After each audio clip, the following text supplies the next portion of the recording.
Alors, je le disais, Pierre Gand-Dufay a écrit un ouvrage qui s'appelle Le monde de Tim, dans lequel alors c'est un roman, hein, il se projette en 2047. Il a un personnage central qui est un enfant qui a 15 ans, qui a un regard frais sur son environnement et qui est adopté ou recueilli par un couple de sa famille, oncle et tante, et qui nous montre comment le monde a évolué. Et notamment, alors, on a plein de choses. On est tous équipés d'un assistant d'intelligence En fait, artificielle. je voulais montrer ça. Je voulais montrer l'évolution technologique et son application au quotidien. Et donc, dans ce roman qui est un petit conte d'avenir, il y a deux personnages essentiels. Il y a un enfant de 15 ans et il y a une assistante intelligence artificielle. Mais une intelligence artificielle de la génération suivante, pas celle, Oui. pas celle avec laquelle on travaille et on fonctionne aujourd'hui. C'est celle dont on parlera peut-être. Non, mais on en parle tout de suite, là. Alors, parce que moi, tout à l'heure, j'avais l'impression, esprit pour le taquiner, qu'on était à Cro-Magnon. Il nous disait, on va scanner les factures, etc. Là, c'est plus du tout ça, là. Oui, ah non. Ah là, on mais fait un bond terrible. aujourd'hui, l'intelligence artificielle appliquée à nos différents métiers, elle est, c'est un peu choquant de dire ça, mais elle est dépourvue d'intelligence. C'est-à-dire qu'elle ne peut pas raisonner de façon autonome, elle raisonne de façon statistique, et la réponse qu'elle vous apporte est forcément une réponse qu'elle a dans ses données. Si elle n'a pas cette réponse dans ses données, elle ne peut pas vous répondre. C'est-à-dire qu'elle ne peut pas contextualiser, elle ne peut pas analyser l'environnement. Si on prend un exemple précis, qui est arrivé dans un exercice, dans l'exercice, il y avait, donc on s'adressait à l'intelligence artificielle, et il y avait le terme Jean Barrière.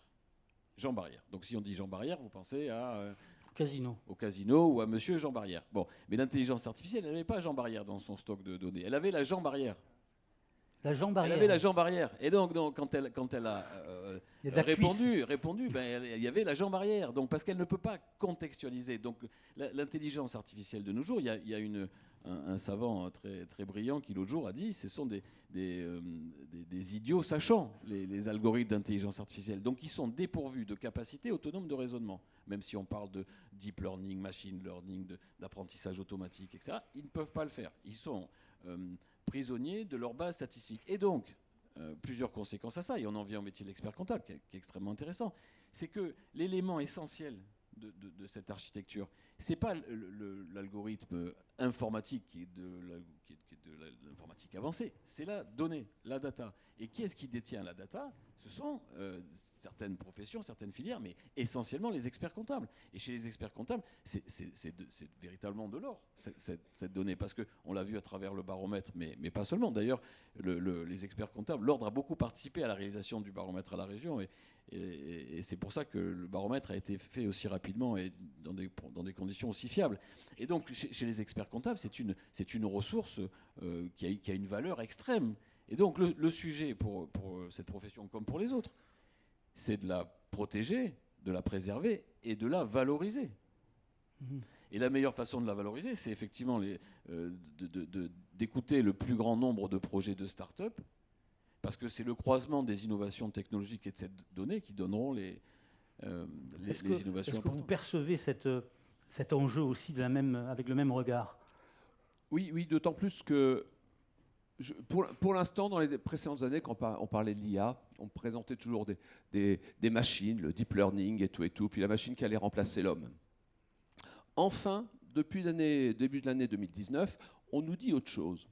On nous dit l'IA, elle est juste la copie qu'on a faite d'un bonhomme. Il est bien, on en fait un truc pas mal. Il est moins bien, il a moins de valeur, on en fait un truc un peu moins bien. Et enfin, on y amène de l'humain.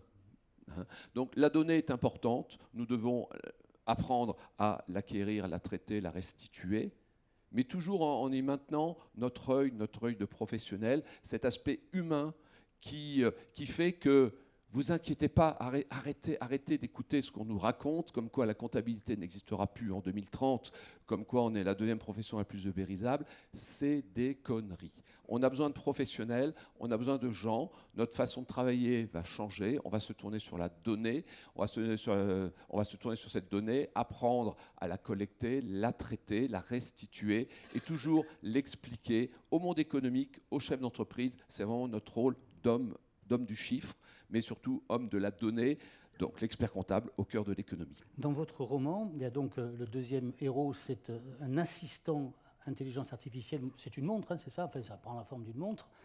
Et là où ça devient intéressant, c'est qu'elle peut avoir des analyses prédictives. Et j'ai en mémoire ce passage où elle donne des conseils sur le rachat d'une entreprise. Oui, mais là, on est dans 2047. Dans l'intelligence artificielle forte, c'est-à-dire la génération suivante, celle que je voulais décrire dans mon roman, celle qui est dotée de la capacité d'émotion ou de la conscience, c'est autre chose. Mais pour celle qui concerne celle d'aujourd'hui, effectivement, le sujet, c'est de dire l'intelligence artificielle va remplacer énormément de métiers. Bon, c'est vrai. Parce que la majorité des tâches sans valeur ajoutée ou à faible valeur ajoutée vont être remplacées par des machines. Alors, pour ce qui concerne la profession d'expert comptable, je ne sais pas, les chiffres, vous êtes 100 000, c'est ça, dont 50 000 à la saisie? On est 21 000 experts comptables, et il y a une centaine de milliers de salariés. C'est ça, 100 000, dont 50 000 à la saisie. Pas ça, non? Non, ça a évolué. Ça évolue. Déjà. On s'adapte, on voit l'avenir et on avance. Donc je pense que ceux qui sont... C'est à la fois une conséquence négative et à la fois une opportunité, parce que ceux qui sont affectés à la saisie pure, il faut bien accepter l'idée que les algorithmes vont le faire aussi bien, sinon mieux, avec moins de sources d'erreur. Donc cette population-là, malheureusement, elle va se réduire. Bon. Mais ça veut dire aussi que l'expert comptable, qui a un métier extrêmement utile, va pouvoir se consacrer à la partie de son métier qui a le plus de valeur ajoutée, qui est le conseil. Et pour améliorer cette partie à valeur ajoutée, il va s'appuyer sur ces algorithmes-là qui vont lui donner des informations extrêmement utiles. Alors dans mon livre, effectivement, il y a une des personnes qui veut racheter une entreprise et qui se tourne vers son algorithme et qui lui dit « Dis-moi combien je veux la payer ». Alors l'algorithme, en une fraction de seconde, scanne les 100 dernières 1000 transactions dans le secteur, sur des entreprises de taille comparable, et lui fait la réponse suivante en disant, compte tenu de la moyenne pondérée des 100 derniers 1000 transactions dans le secteur, on considère que le multiple applicable à l'acquisition, c'est 6,3 fois l'EBITDA. Compte tenu de la dette de l'entreprise et pondérée au capex moyen des autres entreprises du secteur, le prix c'est tant. Ah oui. Bon.